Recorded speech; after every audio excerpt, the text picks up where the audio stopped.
Limbo Learnings when our reality breaks. Thinking of Afghanistan. It shocks our system when reality breaks. It puts us in a limbo moment. We're in between what was and what could be. For some right now, if it's Afghanistan. For some, it's thinking your business is going to go back to normal post-COVID. For some, something's happening in life right now, and you're like, I could have never imagined this happening. And yet, here it is. 10 lessons for us when reality breaks. Number one, it breaks for everyone. It breaks for everyone. Reality is dynamic, not static. And so because it has all these layers and all these complexities and interchangeable parts and pieces that are overlapping with each other in systems, competing systems even, no one is spared from many changes in life. Now, some realities that break for us are harder than others. Some, the circumstances confirm our worst fears. And sometimes it's like Afghanistan, where it's a mass event. Either way, it puts us in limbo. Number two, we build our identity around our reality. We commit to whatever our version of reality is. We get meaning from it. It initiates our action. It helps us form our logic.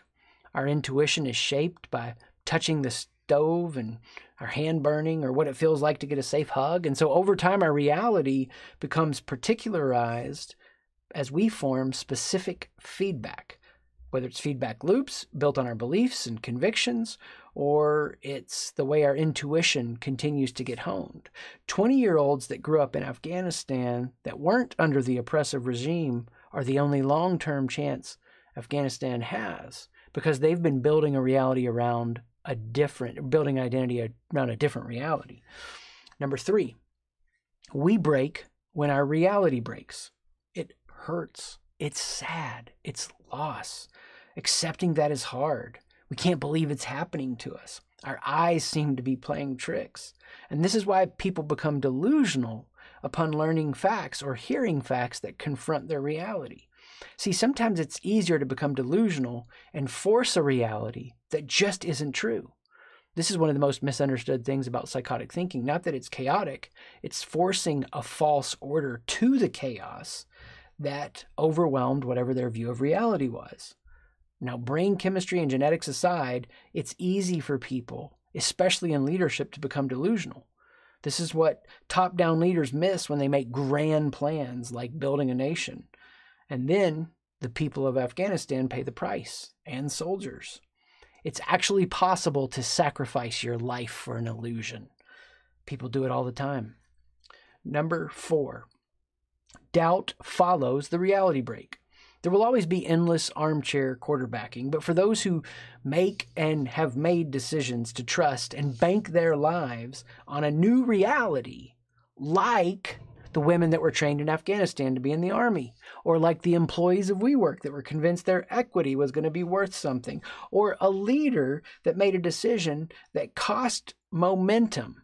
Out of any scenario, the one companion that will show up when reality breaks is doubt. Now, unless they take the route to psychosis and forcing a false order, which is what makes politics so distasteful right now, because delusional leaders have the keys to the kingdom, that doubt can't be covered up and it can't be ignored. It can't be hyped through. You explore it, which takes us to number five, the fifth learning. Calm and clear is hard. As you explore the doubt, it might get worse before it gets better. Most problems are worse underneath the surface than what they appear. And as the doubt hits, we freak out. We sit on a plane's landing gear hoping that we will be okay, but instead we fall to the earth. I mean, who among us has faced a truly terrifying delusion like Hitler's Germany or the terror of watching your homeland collapse? Do we have the moral mettle to stand against the tide of a false and racist reality like Germany experienced? Statistically, most of us would have gone along with the program. Do we have the foresight to know when a situation has crossed a point of no return and we need to leave extended family or all we've known to find safe passage out before it's too late? I'm always fascinated to talk to people who left war-torn areas before collapse. They knew that taking the right action in a calm and clear way was essential to the safety of their family. 6, we find a way forward when reality breaks. For those who choose to accept reality and not stay delusional, they will be building a new model of reality. It might be an overhaul or a few tweaks. Some will build a passive identity. They'll exchange one set of beliefs and behaviors for another one. Some will build an aggressive identity, determined to never feel the hurt again. They now define themselves by who they are not or what they will not allow to happen to them. And some, in the breaking of reality, find a deeper and more true vision of who they are. They have a desire-based identity. And what is true for individuals is true for groups. But it takes a long time for individuals, and it takes generations for groups and nations. Number 7, do what's right. While time is marching on, your character is formed as your reality is in pieces. It's not really a deep forming of your character to live according to your chosen values when it's easy. The hard part's doing what's right when it costs you something. But there are the moments that the formation of your character can transform you. How? As you transform by habituating your values in deeper ways, you start to see that you can create a reality you want to exist in. May courage flow through all our veins in these coming days. For many reasons I won't go into here, I believe reality will be fracturing in many ways for many people in the coming years. And it's going to be upon us as leaders to choose values when it's hard so we can create new realities. 8, new character leads to new data and intuition.